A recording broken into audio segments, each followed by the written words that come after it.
recording record high sea temperatures at the end of June in 2023.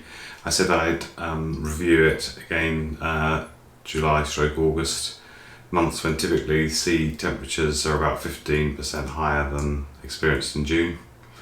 So here we are.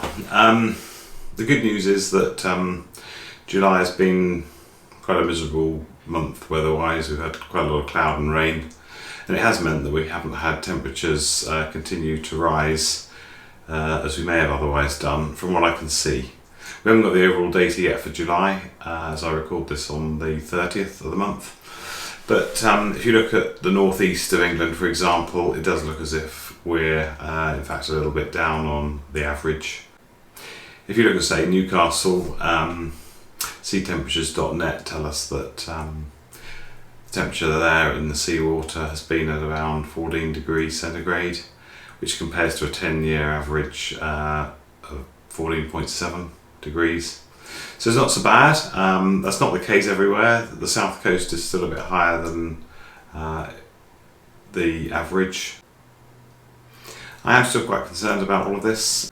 So John Pinniger, who's director of the International Marine Climate Change Centre for CFAS, tells us that the southern North Sea is one of the places on the planet that is experiencing the fastest increase in temperatures that there is. And he's also guiding that there is evidence that fish species are moving to ensure that they find waters that are the right sort of temperature for them. So we are experiencing change, and we will need to keep monitoring it.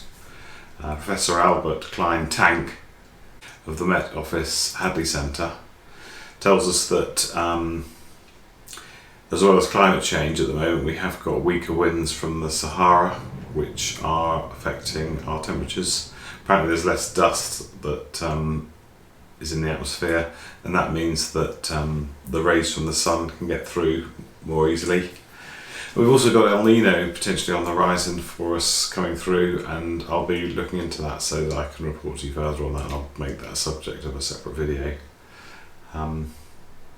In the meantime, what's been happening in our rivers is quite astonishing. I don't know if any of you have put your hand in a river recently, but I did so last week, and the water was so warm. And we have had reports over the last few weeks about fish dying in Cambridge and in Manchester, and the understanding is that that does relate to warmer water. High temperature and low atmospheric pressure is apparently meaning that there are lower levels of dissolved oxygen in the water, which is killing off the fish. So we will continue to keep an eye, but the update for the end of July is that things are not looking quite as bad for the seas around our coastline as we were fearing at the end of June.